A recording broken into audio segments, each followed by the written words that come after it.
Alright, it's finally out. Sonic.exe Outcome Memories. I would sometimes check up on the game's progress, but I never really paid too much attention to it until the Sonic solo theme dropped. It was just a really good Sonic rep with the Crush 40 inspiration for the track. And it made me stop and think. I was like, maybe this EXE slop has a little bit of sauce to it. Maybe it's kind of good.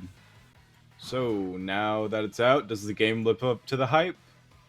I'm sure if you're specifically into the game purely for the EXE or Sonic representation, you'll enjoy it, as its presentation is pretty good.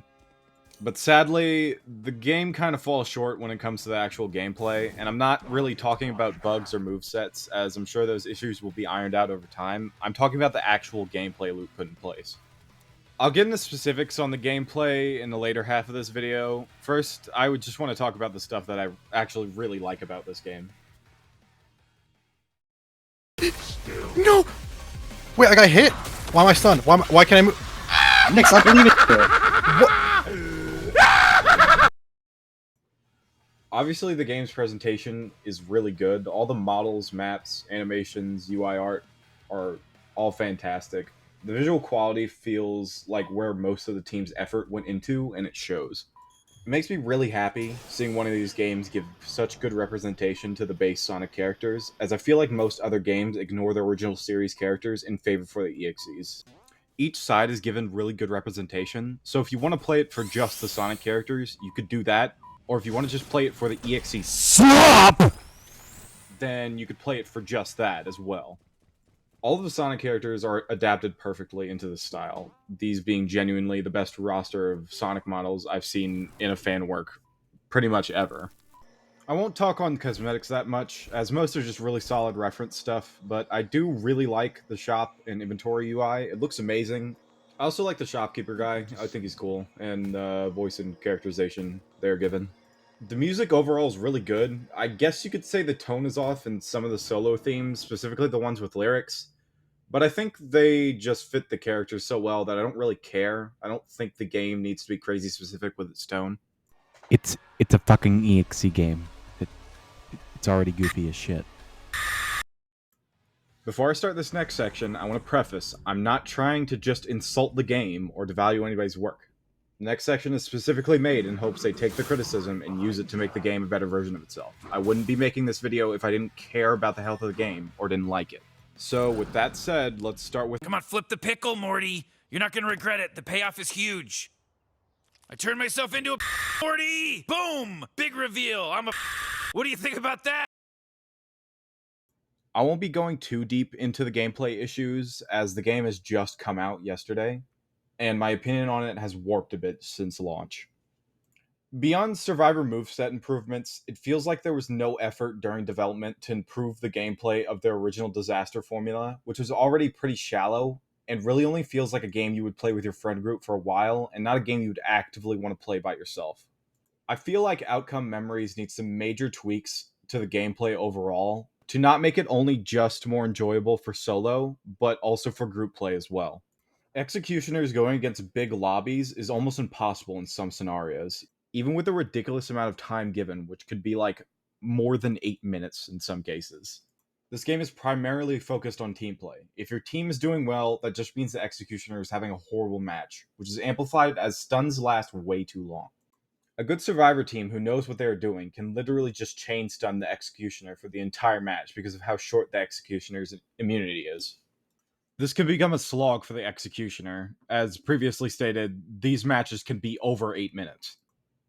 I really don't understand, if you're going to go this route with this heavy team play and have all the survivors have attacks, why you wouldn't just make it so survivors deal damage instead of stun, and making killing EXE a possible strategy if your team plays well enough.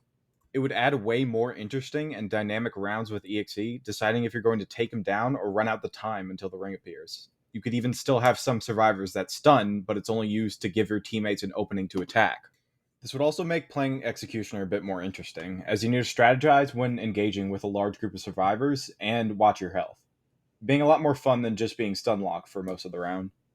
I wrote out a lot of other gameplay irks I have, but they aren't as big as this, so I'll just rapid fire.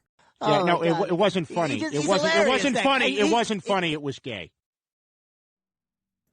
2011X's M1 hitbox is too large. It makes it feel like bullshit on the survivor side 90% of the time. It makes hitting counter moves really annoying because you have no clue if he's going to hit it 1 foot from you or a mile away. There are a lot of hitbox collision bugs. I'm sure these will be fixed in the future, but I wanted to highlight them. Characters can get snagged on random stuff like stairs a lot, and it's really annoying in Chase. Probably don't use default Roblox physics and ragdolling for anything involving, like, active gameplay, except for like dead bodies, of course. It just makes bugs more frequent, 10 times fold. And when I'm talking about this, I'm talking about like the bumpers on that one special stage map where it ragdolls you like sometimes, and also Amy's hammer. Using the default Roblox physics for Amy's hammer makes it basically useless from a distance. I would rather if it was thrown in a clean arc, like you knew where it was going to go beforehand.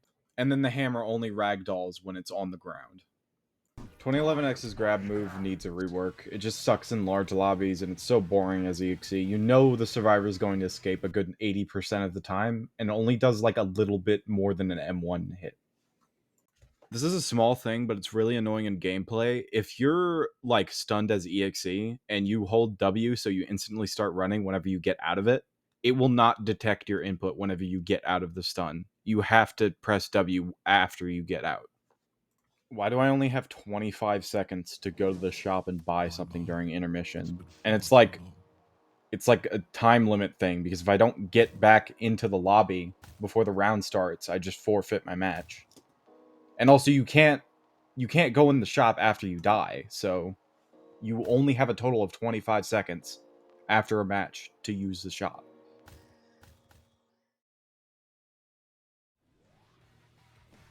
So, yeah, that's my little outcome memories video. Go play the game, support the devs, they deserve it.